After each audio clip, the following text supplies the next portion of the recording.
Disney's Disenchanted, a feel-good fairy tale movie with a wickedly ironic self-awareness. Before I get into the review, I should introduce myself. I'm me, nice to meet you, and I just completed a TV degree at university, and I think it's finally time I put this TV degree to good use, so I'm going to make this channel where I'm going to do reviews on movies and TV shows and give my thoughts on them and opinions on them, and yeah, I'm going to do that, so I'm looking forward to that. That's what I'm going to do, that's what this channel is going to be about. I've always loved movies and TV shows anyway, so it feels right to be doing this channel at this point in my life. Okay, on with the review. Who wrote and directed the first movie? Well, Kevin Lima directed the first and Bill Kelly wrote it, neither of which are actually in the production, I don't believe, of the second film, because it's now being directed by Adam Shankman, who actually voices Pip's kids in this film, so that's quite nice, isn't it? And the screenplay was done by Bridget Hales, who was a story editor and a story executive editor on the show Once Upon a Time, and she also wrote some of the episodes. I think she wrote 8 episodes of Once Upon a Time, with the story of this film by J. David Stem and Daniel N. Weiss, who both helped with the screenplay for Shrek 2 and the Smurfs live-action film that came out, I think in 2015 or 2012, between then. And also Richard LaGravance, who did the screenplay for Beautiful Creatures. This film, I believe, reflects that completely after watching it. It is very Beautiful Creatures meets Shrek 2 meets Smurfs meets Once Upon a Time, including, the fairy tale aspects of Cinderella, Sleeping Beauty, and Snow White, which we'll discuss in the review, and they're very heavily used throughout the film. Okay, so let's get into it.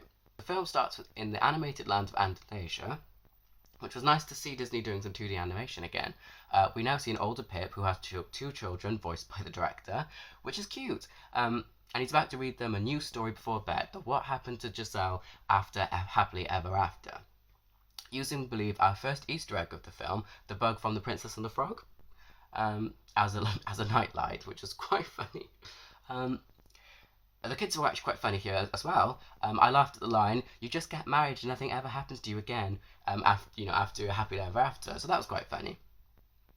After Pip finishes doing an intro about what the family's been up to, we see Giselle on the balcony at the old apartment saying goodbye to the New York animal friends, including the cockroaches, which again I found funny and in keeping with Amy Adams' character, Giselle. It was also a nice callback to the first movie.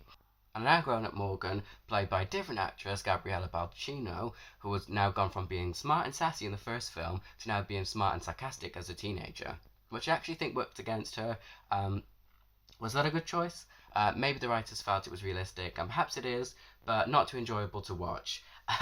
But Gabrielle played the part well. Anyway, Morgan doesn't want to move, and actually mentions this between 4 to 5 times within the first 10 minutes of the film. She does it outside of the car, inside of the car, and at the new house. I felt like it didn't need to be used that much, but get it. It's the stage, doesn't want to move. Move on, go down to the next point. I actually felt it made Morgan a little too moody and a bit of a downer when she didn't need to be. However, they eventually get into the new home, and it's so pretty. The house is straight out of a fairy tale. It was so nice to look at, even if it was a bit of a fixer-upper, and that brings us to the movie's first song. Now, I loved this song. It was theatrical, funny, a little chaotic, very bubbly and charming, which perfectly describes Giselle.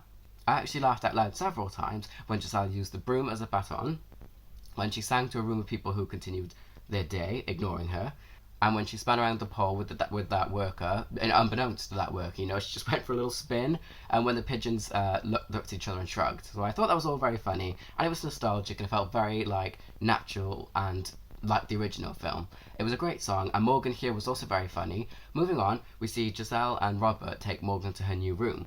Fit for a princess, but a young one. The room was too young for a teenager, and I felt that Robert set Giselle up to fail a little bit. Giselle isn't from our land, so her naivety about Morgan's room checks out, but Robert, I assume, saw the process of the room, and he would know teenagers wouldn't want a room that looks made for a young child.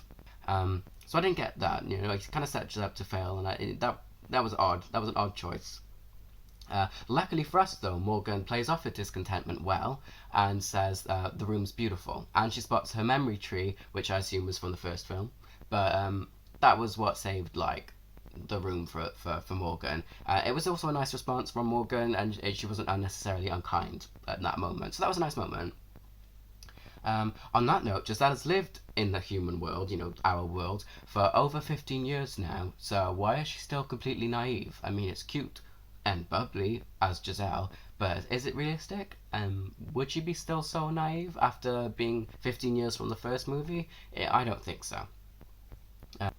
Alright, so the next day, at the well in the garden, Nancy and Edward appear, bringing an Andalusian wishing wand, and Edward looks at the house and assumes they are poor now. After thanking a worker who he then calls a peasant, which is funny and in keeping with Edward's character from the film, we enter our second song of the film, where Nancy and Edward sing about how only a true son or daughter of Andalusia can make a wish that will work. And Morgan feels hurt by this, and this is, I guess, the movie's way of showing us how Morgan feels even more out of place in this new life that she finds herself in. The two leave shortly after this, and we get to Robert's storyline. He's about to ride the train with his new sword given to him by Edward, and Robert denies this at first because he's a lawyer, but aside from mentioning that, the movie doesn't do anything with that information again. On the train, a fellow commuter has a funny joke where she says that you ride up the train over and over and over and over and over and over, and then you die. And that was quite a funny line. That's Robert's feeling of unease in motion. Back at the school then, Giselle and Morgan run into Malvina and her minions, Ruby and Rosalind, who discuss the school committee duties. It's here Morgan, in an effort to be supporting of Giselle, mentions how no one beats her at this kind of thing, which unfortunately for Morgan and Giselle sets up Giselle versus Malvina. After this, Giselle embarrasses Morgan by singing goodbye to her, which I felt was a little cliche, a parent showing up their kid on their first day of a brand new school. In the school, Morgan is bumped into and drops her things saying living the full cliche here, which I thought was smart and self-aware, but the movie itself plays into a cliche high school narrative right after that when Tyson walks in and helps her.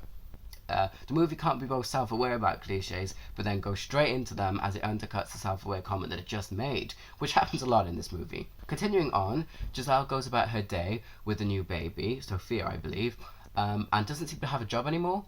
What happened to Andalusia fashion that was in the first film, Is Giselle really just a stay-at-home wife now? And why? Why is she just a stay-at-home wife? It's 2022, and apparently if a woman goes to the suburbs, all they can be is a desperate housewife, which actually Giselle ends up quite being before she turns evil. At the end of the school day, Morgan heads back home and is sarcastic with Giselle about how it went. And nothing Giselle does or says she feels is going to make any difference. And Giselle starts to begin that this new home hasn't fixed any of the problems, and that she can't help Morgan anymore. And it's here that Morgan tells Giselle that she wants to figure out school for herself, and Giselle should just leave, her alone and let her figure it out. But does Giselle listen? No. Instead, she does a bake sale and a vote for Morgan to be princess at the school's festival, which Morgan doesn't appreciate, rightfully so. And Malvina shows up and offers her version of support, whilst Ruby, one of her minions, enjoys a cupcake, calling it fantastic.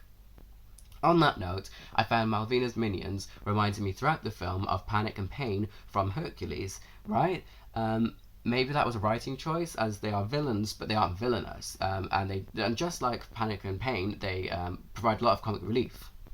Anyway, back at the new house, Morgan is nowhere to be seen, and Robert and Giselle are worried. But she comes home, she's been to New York on her own, and her parents aren't happy about that. And it's here that Morgan is unnecessarily mean to Giselle, saying, "She's not my mum, she's my stepmom."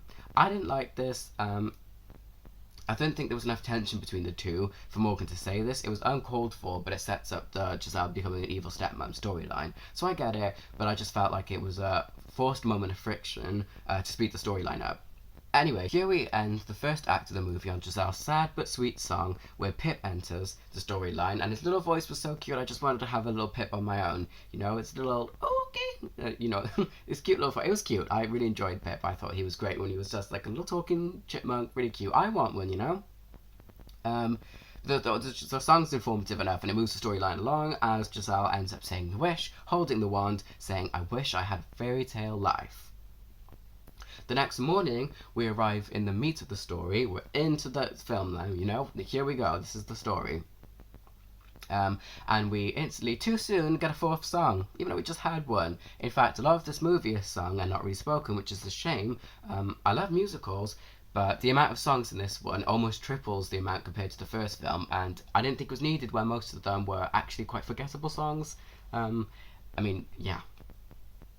So Giselle wakes up and has a full Cinderella moment with birds singing to her from the window, and downstairs, in fun Beauty and the Beast style fashion, all her appliances are now alive and singing to her whilst cooking her breakfast. Then Morgan enters singing.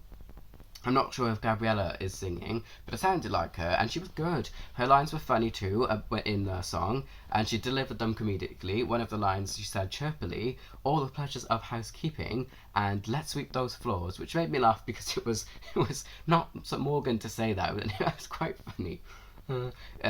Morgan wouldn't say that as herself, especially not a teenage Morgan, and let alone would she sing it happily. So that was quite funny. I did enjoy that, and Gabriella acted that well. In the background, we also see the broom from Fantasia, which is a nice little touch and a nod to Disney's Fantasia. Giselle briefly breaks from the song to discuss how happy she is, and then we get into the second part of the song, which I guess is this film's version of How Does She Know? It's the big dance number, everybody's dancing and singing, and it was an okay song, but I can't remember how it goes, so that might tell you something. When the song ends, the evil queen pulls up, which is Malvina, and she gets out of her carriage to discuss the upcoming festival. This is where we see the original actor, Morgan, who says, "The festival, m'lady," when Giselle doesn't know what's happening in the evening. And that was nice to see the original actress of Morgan. She didn't want to take this role because she's actually stopped doing acting, which is why she didn't reprise her role. But it was nice to see that she was there just, all dressed up as well. It was just nice. However, Malvina looks like she stepped out of the wrong movie because she looks like she stepped out of Descendants rather than Disenchanted with the outfit that she was wearing. That dress was not good, and the wig they gave her was odd. It was longer. No one else's hair magically changed, so why was it that Malvina suddenly got a different hairstyle? And anyway, the bell rings and Giselle's eyes gleam over with wickedness, and she quickly is quite rude to Malvina, but then snaps out of apologizes, then runs off to go get a dress for the festival for Morgan.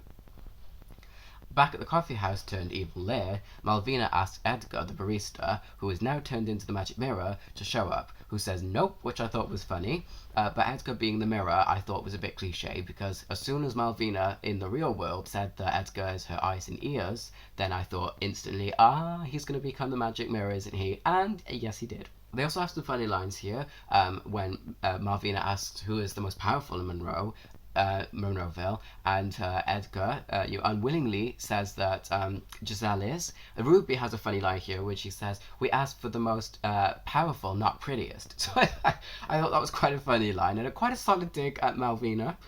It seems like Ruby maybe intentionally gave a little dig to Malvina there in that moment, so that was quite funny. And nonetheless, the most powerful or prettiest is still Giselle. So then we move on then to the dress shop, and Morgan is in a light blue dress that was not at all nice, but Morgan liked it, and so did Giselle. Morgan rushes out happily, and Giselle gets her own new dress, which is revealed back at the house. We have another funny moment here when Giselle pulls out Morgan's blue dress that she's going to wear to the festival, but it's all cut up and torn, and Giselle has no idea how that's happened, even though the camera lets us see that scissors fall from Giselle's dress. So clearly Giselle has, ripped up the dress in a true evil stepmother fashion. And I thought good, because I didn't like that dress, and I thought it actually looked better ripped up than it did when it wasn't. Morgan, however, says happily, "Thanks for everything, stepmother," and this is important because it adds to the stepmother storyline. Every time Morgan says it, Giselle becomes even more of one, and Giselle also realizes that she's becoming one in this scene. Giselle then also notices a few more changes around the house, including Morgan's room has now become an attic, which is right out of Cinderella, and Pip turns into a cat, which again is meant to be Lucifer, I think, anyway, so, which is the evil stepmother's cat from Cinderella. But anyway, meanwhile, Robert's character is remembered, finally, and is shown being the town's hero, even though he's not a very good one, and he goes to go get a dragon. The scene was fine. It was nice that it was a dragon. It was a good callback to Nerissa, who turned into a dragon, the stepmother from the first film, at the end of the film. But here, there's no dragon shown, just a cave and some fire effects. Probably because the movie didn't have the budget to show an actual dragon. But I was honestly a little bored in Robert's scene here, and I was kind of waiting for it to move on, which sucks because Robert was a really good part of the first film, and I feel like they didn't really give Patrick Dempsey anything to do in this film, which is quite sad.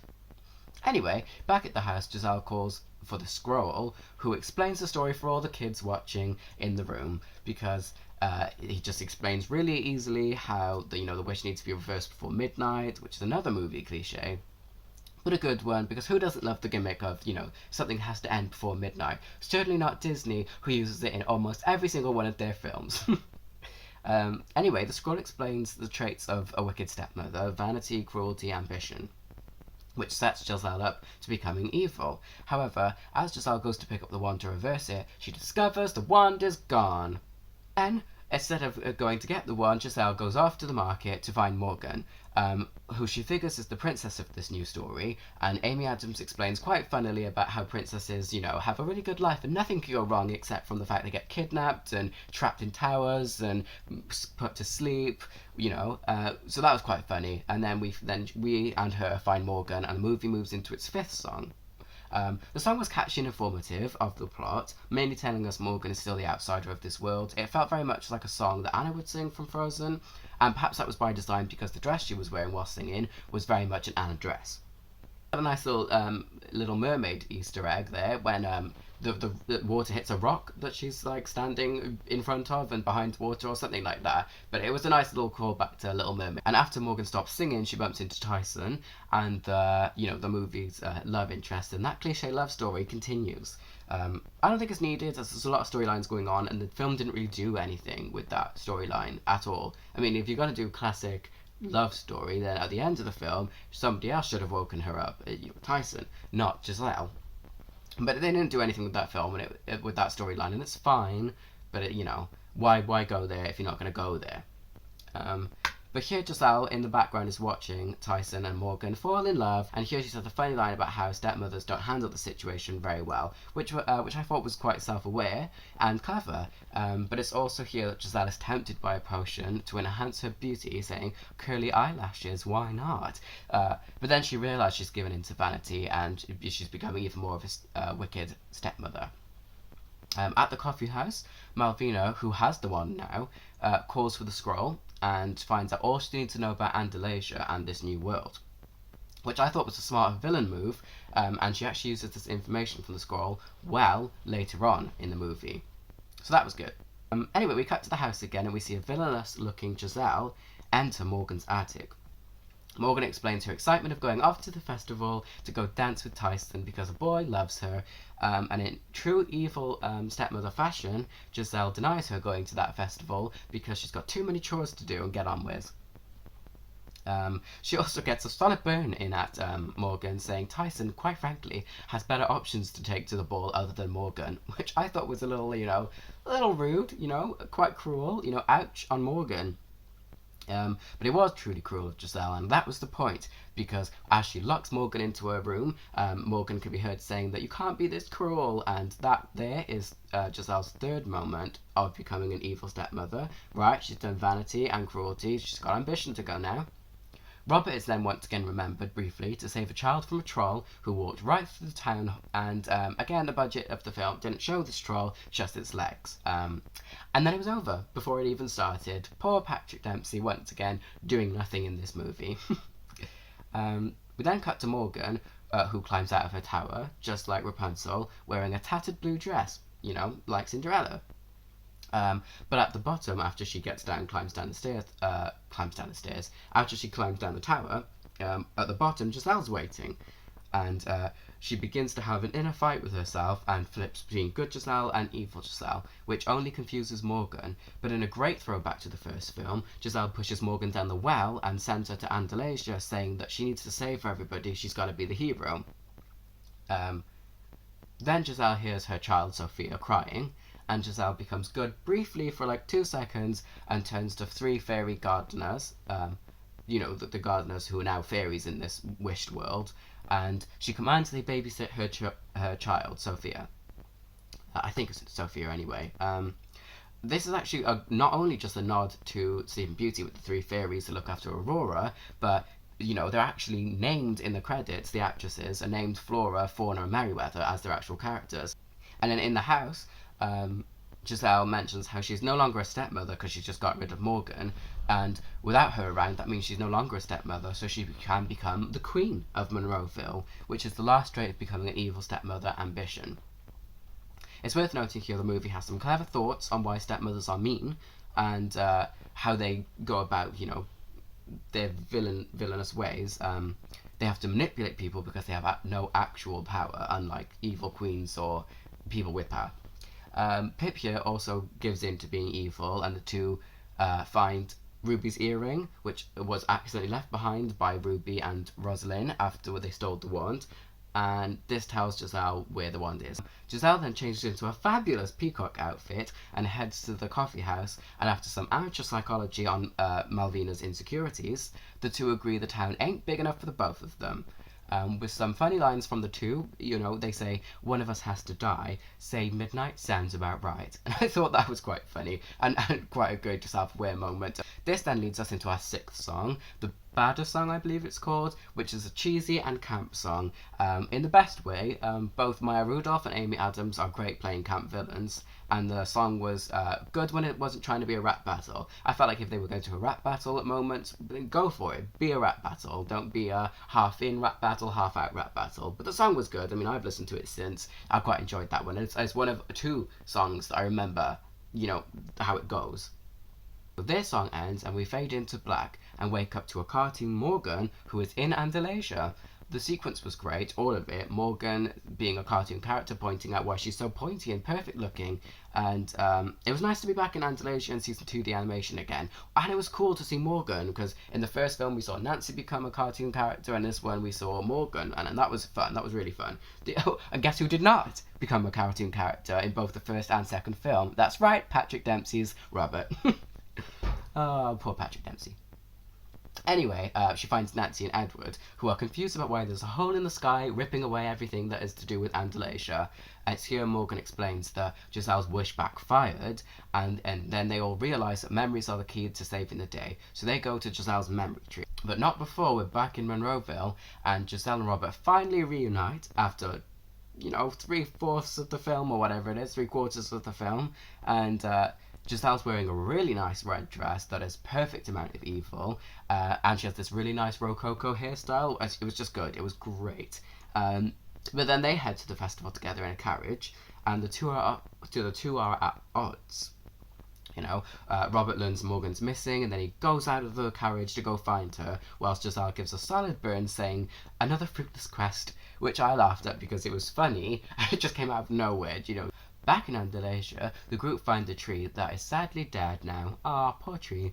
Edward then makes a self-aware joke about how not to worry about the tree because, heroes always come up with a clever plan to save the day right at the last second, which is a self-aware comment, which then happens as right in the last second Morgan suddenly has magic power of memory, and that's what saves the tree. And we also get the seventh song of the film, which is Indina's song, which we all knew was coming now that she's Elsa in Frozen. It's a good song, actually. And whilst Indina's singing and the song's happening, Morgan brings the tree back to life with her memory magic and gets a full Cinderella moment, complete with new dress and hair, which was really pretty. Also, there was a line in the song which I thought was quite funny. After Indina sings, "Let it grow, let it glow," I thought, is she going to go let it go? But no, they did not go there. The movie didn't go there. They didn't give us that moment. There was no nod to Frozen other than the fact Indina was singing. But I thought that would have been funny if she sang Let It Go, but she didn't. Anyway, at the end of the song, I guess Indina's voice, Nancy's song, and Morgan's memory magic creates a portal to go back to Monroeville.